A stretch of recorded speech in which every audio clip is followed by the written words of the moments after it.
2 കോരിന്ത്യർ 2-ാം അധ്യായം 14, 15, 16. ക്രിസ്തുവിൽ ഞങ്ങളെ എപ്പോഴും ജയോത്സവമായി നടത്തുകയും എല്ലായിടത്തും ഞങ്ങളെ കൊണ്ട് തന്റെ പരിജ്ഞാനത്തിന്റെ വാസന വെളിപ്പെടുത്തുകയും ചെയ്യുന്ന ദൈവത്തിന് സ്തോത്രം. അടുത്ത വാക്യം. രക്ഷിക്കപ്പെടുന്നവരുടെ ഇടയിലും നശിക്കുന്നവരുടെ ഇടയിലും ഞങ്ങൾ ദൈവത്തിന് ക്രിസ്തുവിന്റെ സൗരഭ്യ വാസനയാകുന്നു. അടുത്ത വാക്യം. ഇവർക്ക് മരണത്തിൽ നിന്ന് മരണത്തിലേക്കുള്ള വാസന, അവർക്കോ ജീവനിൽ നിന്ന് ജീവങ്കിലേക്കുള്ള വാസന തന്നെ. ജയ ഉത്സവം എന്ന വാക്ക് 2 കോരിന്ത്യർ 2-ലും കൊലോസ്യ ലേഖനം 2-ാം അധ്യായത്തിൽ നമ്മൾ കാണുകയാണ്. വായിച്ചാട്ടെ. കൊലോസ്യ ലേഖനം 2-ാം അധ്യായത്തിന്റെ 12 മുതൽ 15 വരെയുള്ള വചനങ്ങൾ വായിക്കപ്പെടുന്നത് ശ്രദ്ധിക്കുക. കൊലോസ്യ ലേഖനം 2-ാം അധ്യായം 12 മുതൽ 15 വരെ. സ്നാനത്തിൽ നിങ്ങൾ അവനോടുകൂടെ അടക്കപ്പെടുകയും അവനെ മരിച്ചവരുടെ ഇടയിൽ നിന്ന് ഉയർത്തെഴുന്നേൽപ്പിച്ച ദൈവത്തിന്റെ വ്യാപാര ശക്തിയുള്ള വിശ്വാസത്താൽ അവനോടുകൂടെ നിങ്ങളെ ഉയർത്തെഴുന്നേൽപ്പിക്കുകയും ചെയ്തു. അതിക്രമങ്ങളിലും നിങ്ങളുടെ ജഡത്തിന്റെ അഗ്രചർമ്മത്തിലും മരിച്ചവരായിരുന്ന നിങ്ങളെയും അവനോടുകൂടെ ജീവിപ്പിച്ചു. അതിക്രമങ്ങൾ ഒക്കെയും നമ്മളോട് ക്ഷമിച്ച ചട്ടങ്ങളാൽ നമുക്ക് വിരോധവും പ്രതികൂലവുമായിരുന്ന കയ്യെഴുത്ത് മായിച്ചു ക്രൂശിൽ തറച്ചു നടുവിൽ നിന്ന് നീക്കിക്കളഞ്ഞു. വാഴ്ചകളെയും അധികാരങ്ങളെയും ആയുധവർഗം വെപ്പിച്ചു ക്രൂശിൽ അവരുടെ മേൽ ജയോത്സവം കൊണ്ടാടി അവരെ പരസ്യയാഗ്യമായി. 2 പേരുടെ ജയോത്സവം എഴുതിയിരിക്കുന്നു. ഒന്ന്, ക്രൂശിൽ യേശു ക്രിസ്തു വാഴ്ചകളെയും അധികാരങ്ങളെയും ആയുധവർഗം വെപ്പിച്ചു. ജയോത്സവം എന്ന വാക്ക് ഒരു പിടിച്ചടക്കലിൻ്റെ വാക്കാണ്. ഒരു യുദ്ധം കഴിയുമ്പോൾ, പ്രത്യേകിച്ച് റോമൻ, നിങ്ങൾ ജയോത്സവം വിക്ടറി പ്രൊസഷൻ എന്ന് ഗൂഗിളിൽ അടിച്ചാൽ നിങ്ങൾക്കത് കിട്ടും. ഞാനിന്ന് രാവിലെ നോക്കിയിരുന്നു. വിക്ടറി പ്രൊസഷൻ, ആ ജയ ഉത്സവം എന്നാണ് അതിന് പറയുന്നത്. ആ വിക്ടറി പ്രൊസഷൻ നടക്കുമ്പോൾ ആ തോറ്റ രാജാവും പിടിക്കപ്പെട്ടു. അതിന് ട്രയംഫ് എന്നാണ് പറയുന്നത്. എല്ലാവരും ട്രയംഫ്. അതൊരു റിച്വൽ പ്രൊസഷനാണ്. A ritual procession that was the highest honour bestowed upon a victorious general. ഒരു ജയിച്ചു വരുന്ന ജനറൽ, പട്ടാള ജനറലിന് റോമൻ രാജ്യം കൊടുത്തിരുന്ന ഏറ്റവും ഉന്നതമായ ആദരവാണ്. കയ്യെ പിടിച്ച് പറയാതാണ് നിങ്ങൾക്ക് തന്നിരിക്കുന്നത് എന്ന് പറഞ്ഞാൽ, നാളുകളായി അവരെ ഉപദ്രവിച്ചുകൊണ്ടിരുന്ന, അവർക്ക് പ്രശ്നമായിരുന്ന ഒരു രാജ്യം, കഷ്ടപ്പെടുത്തിക്കൊണ്ടിരുന്ന ഒരു ശത്രു രാജ്യം, അവരെ ഒരു ജനറലിന്റെ നേതൃത്വത്തിൽ റോമൻ സാമ്രാജ്യം വിടുകയാണ്. നമ്മുടെ രാഷ്ട്രത്തിന് അവർ പ്രശ്നം ചെയ്യുന്നു, അവരെ പിടിക്കണം, അവരെ അടക്കണം. അങ്ങനെ പിടിച്ചടക്കിയ ആ ജനറൽ അവരുടെ രീതി അനുസരിച്ച് 5000 പട്ടാളക്കാരെയും കൊന്നിരിക്കണമെന്ന്. അതിൽ കുറഞ്ഞാൽ ഇത് കിട്ടത്തില്ല. It was the summit of a Roman aristocrat's career. ഒരു ജനറലിന്റെ ജീവിതകാലത്ത് ലഭിക്കാവുന്ന ഏറ്റവും വലിയ മാന്യതയാണിത്, ഈ triumphal victory. Triumphs were granted and paid for by the Senate and enacted in the city of Rome. ഇത് റോമിൻ്റെ ആ ഏറ്റവും പ്രധാന പട്ടണത്തിൽ തന്നെ, റോമിൽ തന്നെ കൊണ്ടുവരും. ഇറ്റലിയിൽ എവിടെ ഇത് നടന്നാലും, അന്നത്തെ റോമാ സാമ്രാജ്യത്തിൽ എവിടെ നടന്നാലും, ഡൽഹിയിൽ കൊണ്ട് നമുക്കറിയാമല്ലേ റിപ്പബ്ലിക് ദിനത്തിലൊക്കെ പ്രത്യേക ആദരവ് നടക്കുന്നത് പോലെ, റോമിലെത്തിച്ച്, തലസ്ഥാന നഗരിയിലെത്തിച്ച് ഈ ജയിച്ച രാജാവ് മുമ്പിൽ ഇങ്ങനെ ഇരിക്കും. അയാളുടെ കയ്യിൽ ഒരു ജയത്തിൻ്റെ രാജദണ്ഡുണ്ടായിരിക്കും. ഇടത്തെ കയ്യിൽ മറ്റെന്തോ ഒരു കാര്യം എനിക്ക് മനസ്സിലാകുന്നില്ല. സൈഡിൽ നിന്നുകൊണ്ട് ഒരു അടിമ ഇങ്ങനെ തലയിൽ ഇങ്ങനെ കിരീടം വെക്കുക, എടുക്കുക, ഇങ്ങനെ കാണിച്ചുകൊണ്ടിരിക്കും. അപ്പോൾ മുമ്പിൽ നിന്ന് നല്ല സുഗന്ധ, ഇങ്ങനെ കുന്തിരുക്കം പോലെയൊക്കെയുള്ള സുഗന്ധങ്ങൾ ഇങ്ങനെ പുറകോട്ട് വന്നുകൊണ്ടിരിക്കും. അപ്പോൾ തോറ്റ രാജാവ്, അതിൻ്റെ കൂടെ പിടിക്കപ്പെട്ടവർ എല്ലാം ഇങ്ങനെ തല താഴ്ത്തി പുറകിൽ പൊക്കോണ്ടിരിക്കും. അപ്പോൾ ജനങ്ങൾ കാണുമ്പോൾ ഇതിനുവേണ്ടി വലിയ പണമാണ് മുടക്കുന്നത്. ഇങ്ങേർക്ക് വലിയ ബഹുമാനങ്ങൾ കൊടുക്കും. അതിൻ്റെയൊക്കെ ഒരു ചെറിയ രീതിയാണ് നമ്മുടെ പോലീസ് ഫോഴ്സിലൊക്കെ. ചിലർ നല്ല ജയങ്ങളൊക്കെ എടുക്കുമ്പോൾ അവരെ റിപ്പബ്ലിക് ദിനത്തിലൊക്കെ കൊണ്ടുപോയി അവർക്ക് ഇവിടെ ബാഡ്ജുകളൊക്കെ കൊടുക്കുന്നത് കണ്ടിട്ടില്ലേ? അല്ലെങ്കിൽ ഇവിടെ കൊത്തി കൊടുക്കുക, തോളിലും നെഞ്ചിലും ഒക്കെ ബാഡ്ജ് കുത്തുന്ന. അവർ ചെയ്തത് കോടികൾ മുടക്കി ഈ ജയിച്ച ആളെ ആദരിക്കുകയാണ്. ചേർന്ന് കർത്താവിനെ സ്തുതിക്കാം. അപ്പം ജയോത്സവം എന്ന് നമുക്ക് പറഞ്ഞാൽ അത്രയും പിടികിട്ടില്ല. ജയോത്സവം എന്ന വാക്ക് ഇന്നേക്ക് 2000 വർഷം മുമ്പ് റോമൻ സാമ്രാജ്യം നിലനിൽക്കുന്ന സമയത്ത് കൊലോസ് ലേഖനത്തിലും 2 കൊരിന്ത്യർ ലേഖനത്തിലും രേഖപ്പെടുത്തുമ്പോൾ അവർക്കിത് നന്നായിട്ട് പിടികിട്ടും. Praise the Lord.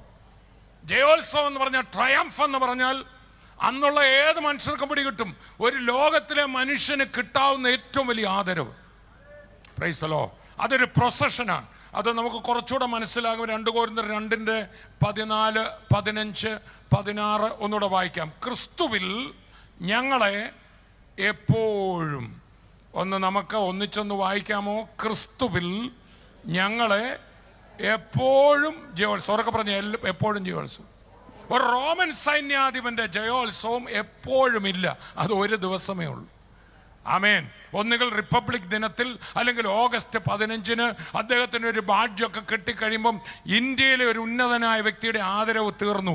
എന്നാൽ അവർക്ക് മനസ്സിലാകാത്തൊരു വാക്ക് പരിശുദ്ധാത്മാവോട് എഴുതുകയാണ്, ഇതാ വേറെ കുറെ ജനറൽമാർ, അവർക്ക് എപ്പോഴും ജയോത്സവം. വിളിച്ചു പറഞ്ഞാട്ടെ, ഒന്ന് വിളിച്ചു പറഞ്ഞാട്ടെ, ഒന്ന് ഉറക്കെ പറഞ്ഞാട്ടെ. എല്ലാ ദിവസവും നല്ല എഴുതിയിരിക്കുന്ന, പിന്നെ 365 ദിവസവും നല്ല, പിന്നെ പകൽ നേരങ്ങളിൽ നല്ല, പിന്നെ വിളിച്ചു പറഞ്ഞാട്ടെ. ആ എപ്പോഴും ജയോത്സവം കിട്ടിയ മക്കളാണ് ഇന്ന് എന്നെ കേട്ടോണ്ടിരിക്കുന്ന മക്കൾ. അവർ വിളിച്ച് ജയം എന്നൊന്ന് വിളിച്ചു പറഞ്ഞാട്ടെ. ഹല്ലേലൂയ. എപ്പോഴും ജയ ഉത്സവമായി, ജയമായിട്ടല്ല, പിന്നെ ആ ട്രയംഫൽ വിക്ടറിയായി നടത്തുകയും. അവിടെ റോമൻ സാമ്രാജ്യത്തിന്റെ അധിപനായ റോമൻ സീസറാണ് ഈ ആദരവ് കൊടുക്കുന്നത്. ഇന്ത്യയിലാണെങ്കിൽ ഇന്ത്യൻ പ്രസിഡന്റ് ആയിരിക്കും കുത്തി കൊടുക്കുന്നല്ലേ. ഇവിടെ നമ്മളെയും ഒരാൾ നടത്തുക. Hallelujah, hallelujah. അതൊരു രാജാതി രാജാവാണ്. അവന്റെ പേരൊന്ന് വിളിച്ചു പറയാമോ? ഒന്നുകൂടെ ഒന്ന് വിളിച്ചു പറയാമോ? ഒന്ന് വിളിച്ചു പറയാമോ? നിനക്കിന്ന് ബാഡ്ജ് കുത്തിക്കൊണ്ട്, നിന്റെ തലയിൽ കിരീടം അണിയിച്ചുകൊണ്ട്, നിന്നെ ഒരു അത്ഭുതമാക്കിക്കൊണ്ട്, പ്രതിസന്ധികൾ ഉണ്ടെന്നേ, യുദ്ധങ്ങൾ ഉണ്ടെന്നേ. ഹല്ലേലൂയ. പലരും നീ കർത്താവിലേക്ക് വന്നപ്പോൾ നിന്നെ തള്ളിപ്പറഞ്ഞവരുണ്ടെന്നേ, തള്ളിക്കളഞ്ഞവരുണ്ടെന്നേ. പിശാച് നിനക്കെതിരെ പല്ലുളിച്ച് നിപ്പുണ്ടെന്നേ.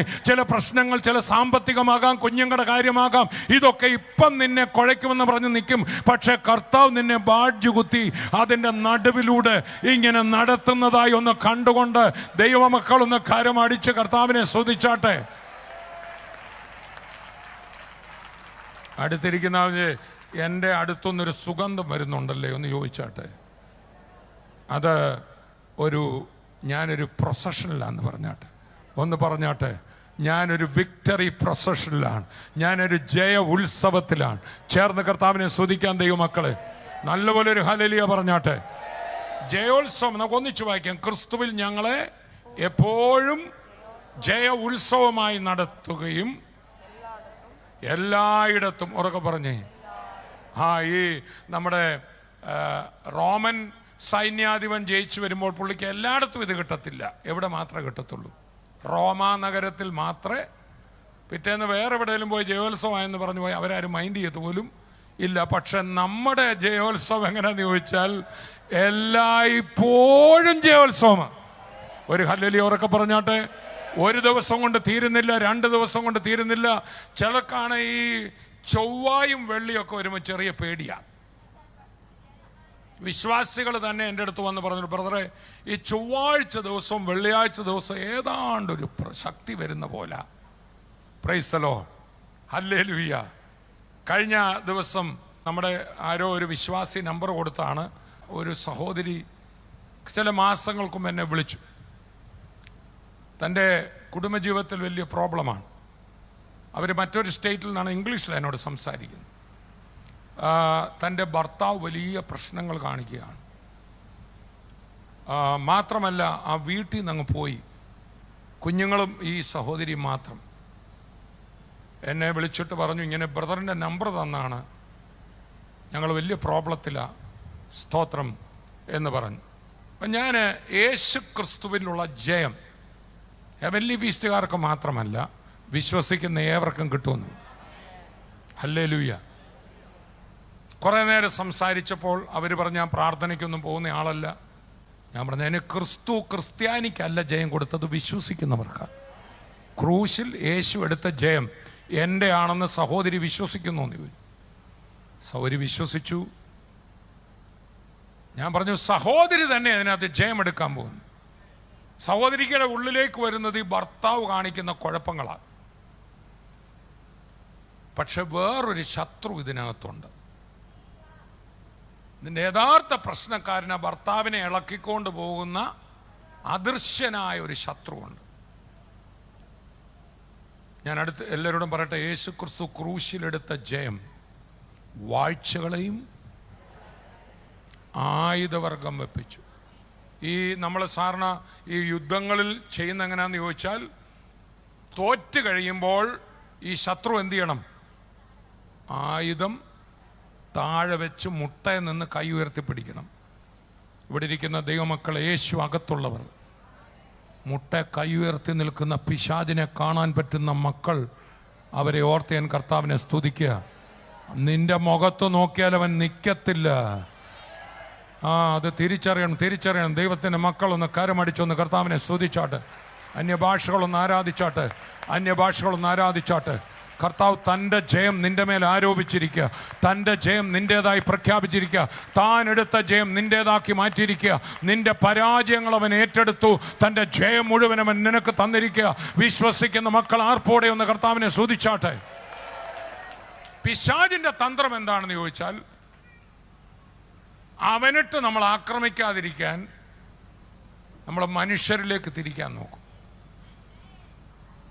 2, നമ്മുടെ മനസ്സിൽ ആകുലവും ഭാരവും നിരാശയും, നമ്മളെ ഉപദ്രവിക്കുന്ന വ്യക്തിയോട് കയ്പും ആ ഭർത്താവിനോടുള്ള വേദനയും ഒക്കെ ഇടാൻ നോക്കും. അവിടെ നമ്മൾ പരാജയപ്പെടും. ഇത് 2 രാജ്യമാണ്. റോമൻ സാമ്രാജ്യം അടുത്തുള്ള സാമ്രാജ്യമായിട്ടാണ് അടി നടന്നതെങ്കിൽ ആ 2ഉം ദൃശ്യരാജ്യങ്ങളായിരുന്നു. എൻ്റെയും നിങ്ങളുടെയും പോരാട്ടം അദൃശ്യമായൊരു രാജ്യത്തോടാണ്.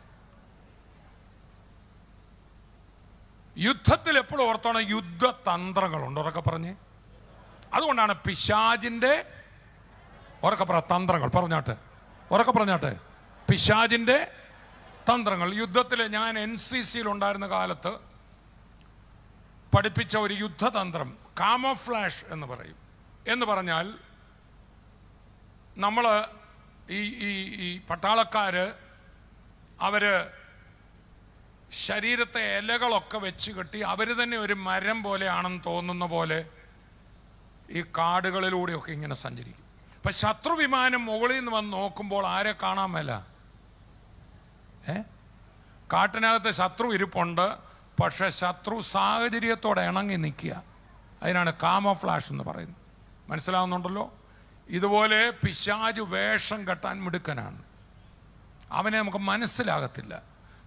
ശത്രുവിൻ്റെ ഏറ്റവും വലിയ വിജയം അവനെ സ്പോട്ട് ചെയ്യാതിരിക്കുന്നതാണ്.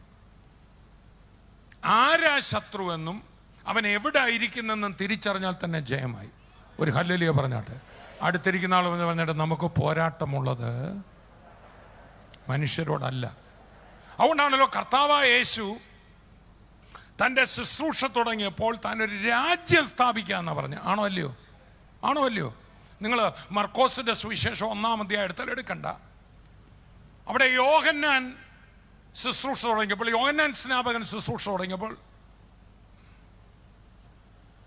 നിങ്ങളുടെ പാപമേറ്റു പറഞ്ഞ് സ്നാനപ്പെടുകയും ഒന്നെടുത്തേക്കാം.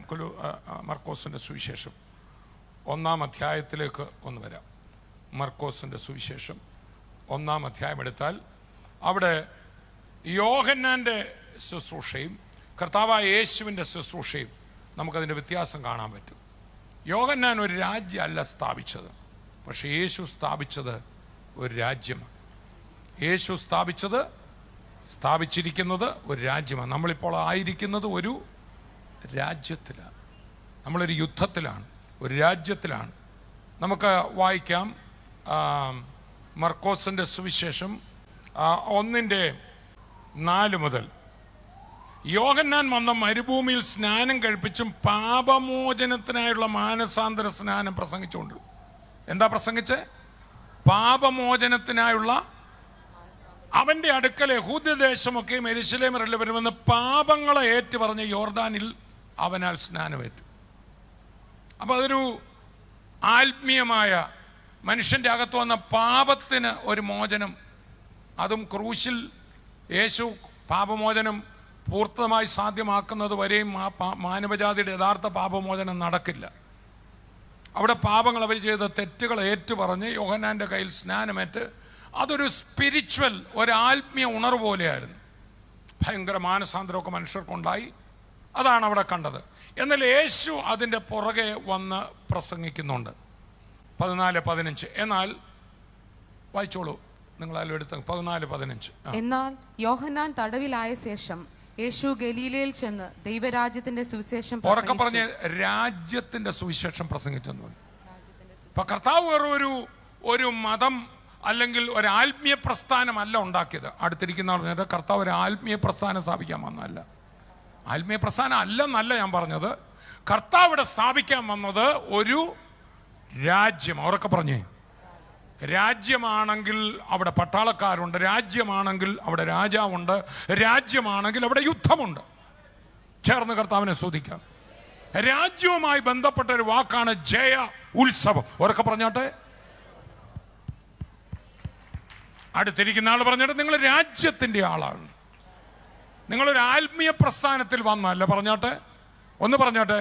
നിങ്ങളൊരു ആത്മീയ ഉണർവിൽ മാത്രം, ആത്മീയ ഉണർവൂടെ ഉണ്ടായി, ആത്മീയമായ അത്ഭുതങ്ങൾ ഇവിടെ നടന്നു.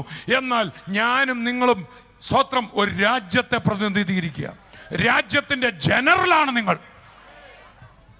ഇവിടെ മുമ്പിൽ നിൽക്കുന്ന ഞങ്ങൾ മാത്രം ജനറൽമാരും നിങ്ങൾ സ്വത്രം ജനറൽ അല്ലാത്തവരുമല്ല. ഇവിടെ ഇരിക്കുന്ന ഓരോരുത്തരും സാത്താന്റെ മേൽ ജയമെടുത്തിരിക്കുന്ന ജനറലുമാരാ.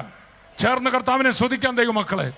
ബാഡ്ജ് കുത്തിക്കൊണ്ട് ക്രിസ്തുവിൽ ഞങ്ങളെ, ഉറക്കെ പറഞ്ഞ ക്രിസ്തുവിൽ ഞങ്ങളെ എപ്പോഴും ജയോത്സവമായി നടത്തുകയും എല്ലായിടത്തും ഞങ്ങളെ കൊണ്ട് ദൈവത്തിന്റെ പരിജ്ഞാനത്തിന്റെ വാസന വെളിപ്പെടുത്തുകയും. എന്നെ കേൾക്കുന്ന ഓരോ ദൈവമക്കളോട് ഞാൻ പറയാം, നിങ്ങളെ എവിടെ കൊണ്ടിട്ടാലും ജയമായിരിക്കും.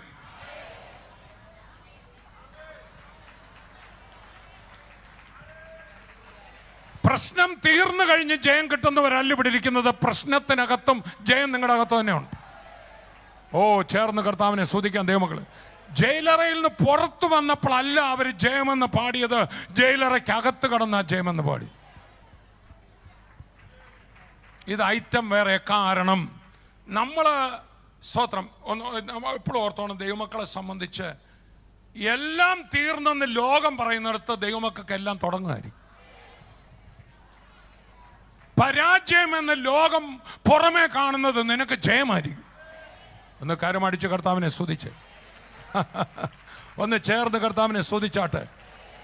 താഴ്ച നിനക്ക് ഭവിച്ചു എന്ന് ലോകം കാണുന്നിടത്ത് നിന്റെ ഉയർച്ച തുടങ്ങുമായിരിക്കും.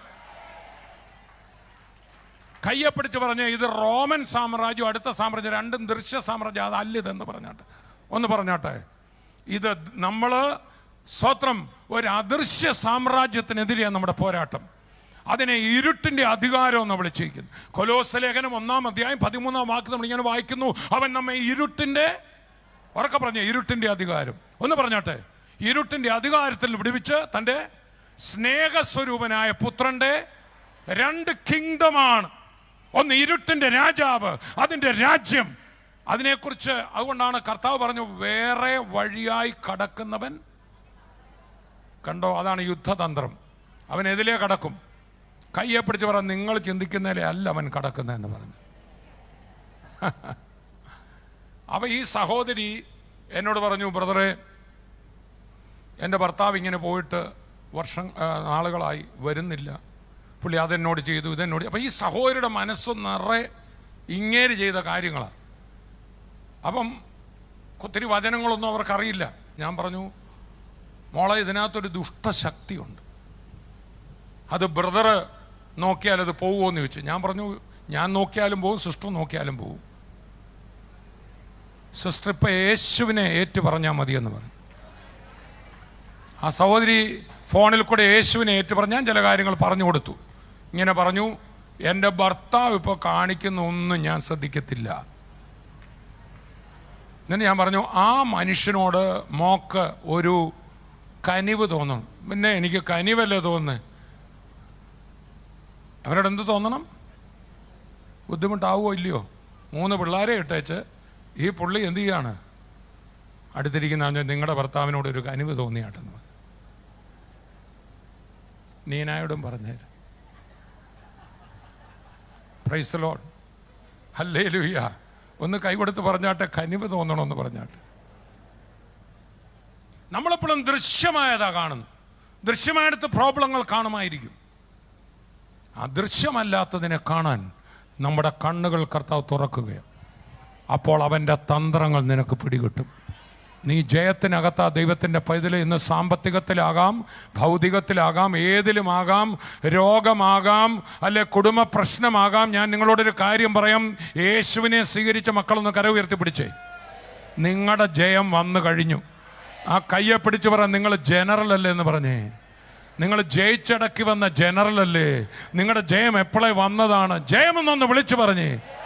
ഒന്ന് നല്ലപോലെ കുലുങ്ങിയൊക്കെ ഒന്ന് ചിരിച്ചേ, എന്നൊന്ന് ചിരിച്ചേ, ഒന്ന് കരമടിച്ചൊന്ന് കർത്താവിനെ സ്തുതിച്ചേ. ദൈവമക്കളെ, ജയത്തിൻ്റെ മക്കൾ ഇവിടെ ഉണ്ടെങ്കിൽ ഒന്ന് ഒരു ഹല്ലേലൂയ ഉറക്കെ പറഞ്ഞാട്ടെ.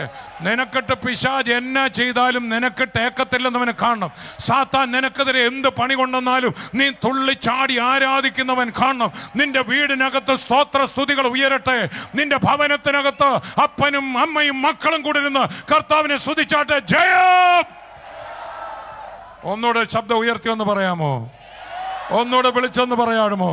ജയത്തിന്റെ മക്കൾ ആർപ്പോടെ ആർപ്പോടെ ആർപ്പോടെ കർത്താവിനെ ഒന്നോടൊന്ന് സ്തുതിച്ച്, ഒന്നോടൊന്ന് പിള്ളേരൊക്കെ വന്നൊന്ന് ഇതിലിട്ടൊക്കെ ഒന്ന് അടിച്ച് ഒന്നോടൊന്ന് ഒരു ജയം പാടിയാക്കൊള്ളാമെന്ന് എനിക്കൊരു ആഗ്രഹം തോന്നുന്നു. ഇതിനിട്ടൊക്കെ ഒന്ന് അടിച്ച് നല്ലപോലെ ഒന്ന് അടിച്ച്. കാരണം ജയോത്സവത്തിൽ നിങ്ങൾ ഗൂഗിളിൽ നോക്കണം, ആ ഓർക്കസ്ട്രക്കാരുണ്ട്. എന്തുണ്ട്? ഞാനത് മുഴുവൻ വായിച്ചില്ല. ജയോത്സവത്തിൽ ആരുണ്ട്? സുഗന്ധം മുമ്പിൽ നിന്ന് കൊണ്ടുവരും. പിന്നെ ആരെ വിളിക്കും?